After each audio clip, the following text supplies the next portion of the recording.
Assalamualaikum warahmatullahi wabarakatuh. Teman-teman semua, kembali di podcast Koja itu. Apa itu? Bekoja sambil bercerita. Kali ini kita kedatangan tamu nih. Tamu dari dosen-dosen dari Unpari ya. Dari Unpari, dan mereka ini dosen-dosen dari jurusan Desain Komunikasi Visual ya. Ya. Boleh perkenalkan Bu, namanya Bu siapa Bu ya? Oke, dari saya Eti Fitri Nurhandayani. Saya dosen Prodi DKV Unpari. Dosen Unpari jurusan DKV. Ya. Oke, Ibu dengan Ibu siapa Bu?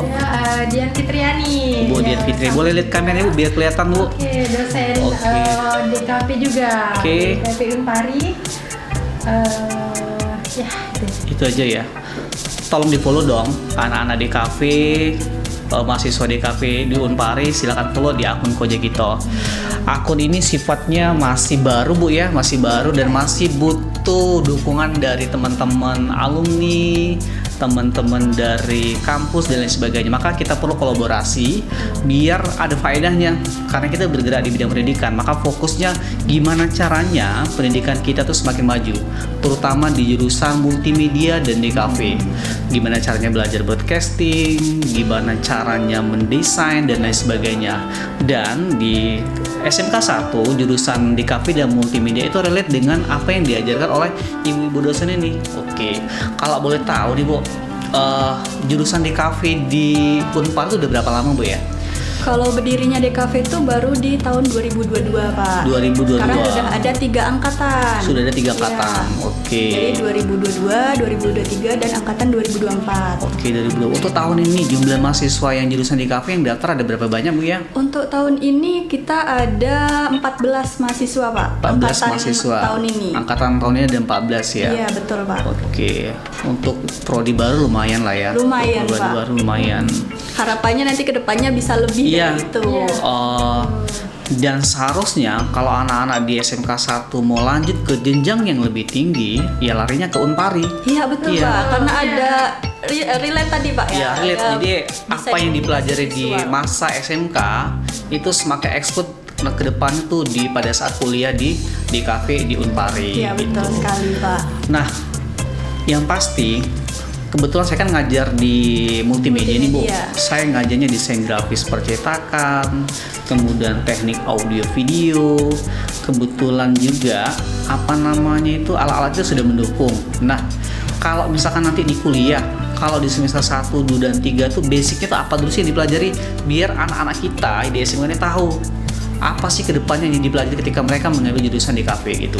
Jadi untuk di semester awal biasanya kita masih dasar-dasarnya dulu Dasar-dasarnya Pak. Ada dulu. yang namanya gambar dasar. Jadi Gambar di situ dasar. anak DKV nggak harus bisa gambar Pak. Jadi yang nggak bisa gambar bisa kita latih. Ada yang namanya gambar dasar tadi. Gambar Kita dasar belajar tadi. dari unsur dasar yang paling dasar, yaitu garis. Garis ya. Ya kita mulai dari Line. garis dulu Dari garis, ya, oke. baru ke bentuk, baru ke Bentuk, objek, baru objek. ke anatomi segala macam. Oke. Jadi untuk yang nggak bisa gambar nggak usah khawatir, kita akan belajar dari awal. Dari awal. Berarti unsur-unsur desain grafis itu dipakai semua. Itu Iya, di SMK tuh udah dipelajari Bu.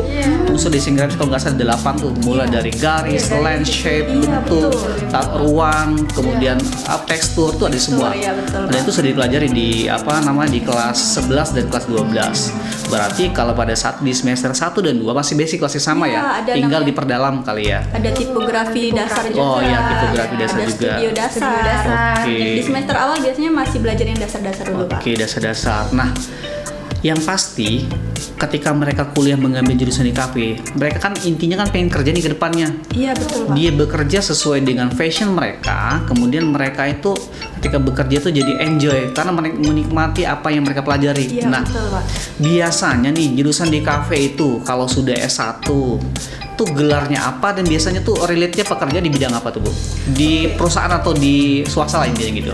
Kalau untuk DKV Unpari itu Pak, gelarnya adalah SDS atau Sarjana Desain. Sarjana desain. Ya, untuk oke. DKV Unpari itu ada 2 konsentrasi. Yang pertama ada konsentrasi multimedia dan yang kedua ada konsentrasi periklanan. Jadi Terbagi untuk 2, periklanan dan ke multimedia. multimedia. Kalau iklan fokusnya ke apa aja itu? Jadi untuk konsentrasi ini bisa pelajari untuk semester 5 gitu Pak. Semester Jadi setelah lima. semester 5 mereka bisa mengambil minatnya masing-masing, apakah ke multimedia atau ke periklanan. Untuk yang ke untuk periklanan, prospek kerjanya bisa jadi content creator Pak. Konten Salah kreator, satunya, iya. periklanan. Oke, konten kreator ya, itu untuk iklan Iya. ya. Ada juga jadi fotografi juga. videografi. Oke. Ada sosial media spesialis. Jadi di situ mengelola akun-akun agar lebih menarik gitu Pak. Oke, jadi kita jadi spesialis untuk jadi misalkan perusahaan nih punya perusahaan makanan atau minuman nih, mereka nggak ke-handle nih. Iya, Pak. Kita lah yang membranding sosial media mereka mulai dari Iya, TikTok, lebih IG dan menarik, sebagainya.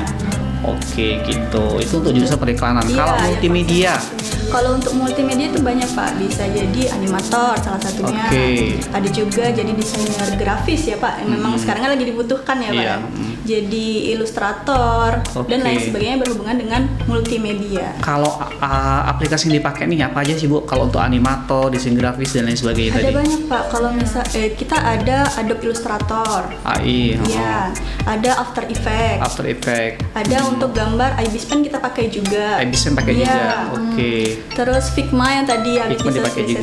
ya. Oke. Terus ada 3D Blender untuk animasi Blender, 3D dimensi. iya, itu dipakai Dan juga. masih banyak lagi, Pak. Masih banyak lagi. Oke. Kalau misalkan mereka kuliah nih, yang pasti kan jumlah jamnya kan terbatas nih. Iya, betul, Pak. Ada nggak sih Bu tips dan trik gimana caranya ketika mereka sudah belajar di kampus dan agar mereka ini semakin mendalami apa yang mereka pelajari? Apakah ada kayak kursus gitu atau kalau ada komunitas yang ketika mereka belajar di satu bidang mereka tuh benar-benar fokus ke sana dan memang expert di bidang itu? Untuk komunitas mungkin kita masih sebatas hima ya. Hima Itu ya. ada kita masukkan lah Pak untuk belajar bersama Belajar gitu. bersama, Ya, apa yang oke. kurang gitu. Bisa juga konsultasi ke prodi gitu. Ke prodi ya. Mungkin sering-sering adakan kegiatan kali Bu ya. Iya, Pak. Banyakan kegiatan, ada perlombaan biar semakin dikenal untuk jurusan Iya. di kafenya. Kemarin kami juga dapat Iya. juara 2 poster ya, udah tingkat nasional di Tingkat semester nasional. 3. Semester 3 Iya. ya, oke. Bagus sih. Ada nggak sih Bu pesan-pesan buat adik-adik yang sekolah di SMK? Gimana sih biar bisa kuliah di jurusan di KP Unpari? Biar lebih cepat maksudnya gitu. Ada nggak? Gimana caranya biar kadang-kadang mereka tuh misinformasi, nggak mau cari informasi. Kadang-kadang tuh kelewat, udah mau deket-deket, baru tahu. Nah, cara yang paling gampang ketika mau daftar di Unpari di jurusan IKF itu gimana Bu? Mungkin bisa follow akun sosial media kita ya, kita kan Oke, ada apa namanya akunnya Bu? Boleh dikasih tahu di sana Bu? DKV Art Unpari ya. Iya. Di Cafe Iya. Art Unpari gitu. Boleh tanya-tanya seputar DKV itu di Iya. akun situ. Aktif Bu ya? Aktif, Pak. ya. Udah mulai buka pendaftaran gitu Pak. Sudah mulai buka pendaftaran. Oke, mulai dari sekarang sudah buka Bu ya? Belum. Kemarin Kayaknya di tahun baru Pak, di awal Di awal tahun Iya. nanti ya. betul. Iya, mungkin kendalanya juga mungkin nanti berapa sih biayanya? Oh ya. Nah, itu Terus terang aja mungkin anak-anak di SMK ini kan pikir mereka itu ketika mereka sudah tamat SMK mereka tuh pengen bekerja, Iya, bantu betul, orang tua. Suka nggak suka faktanya untuk anak SMK tuh rata-rata ekonominya menengah ke bawah Iya, betul, Pak. dibandingkan SMA dan saya lihat seperti itu sih. Nah, kalau boleh tahu per semesternya berapa nih dan mereka tuh nggak tanya-tanya lagi gitu Iya, kan. betul Pak. Kalau untuk sekarang di 3.065.000 Pak. 3.065.000. Lebih murah ya? Kok dulu saya kira mahal bener ya? Iya, termasuk murah itu, Pak. Murah ya? Iya, Di beberapa dibandingkan beberapa universitas lain. Iya, oke. Dan di Unpari juga ada beberapa beasiswa Pak. Beasiswa Iya, salah gitu ya. satunya KIP. Ada beasiswa KIP, ada KIP iya. juga. Yang bisa Oke. didaftar oleh mahasiswa, calon-calon mahasiswa baru. Boleh gitu. Di angkatan sekarang, di angkatan baru tuh ada 4 orang atau Yang 4 dapat mahasiswa KIP. iya yang dapat. Dan itu benar-benar membantu ya? Iya Pak, jadi ada beasiswa untuk SPP dan biaya hidup. Oke, jadi kalau masalah kuliah itu sebenarnya itu nggak begitu kesulitan Iya. seperti zaman dulu ya. Selagi ada niat dan mau daftar, ada peluang. Ada Pak. Ada peluang ya. Suka nggak suka kalau kita kuliah tuh peluang kita untuk hidup lebih mapan tuh ada. Ada. Tapi kalau ngomong kalau tamatan kita nggak kuliah itu agak berat. Itu fakta loh. Iya betul sekali Pak. Fakta ya. Karena kata orang kalaupun nggak kuliah nggak apa-apa sih kalau rezeki nggak kemana.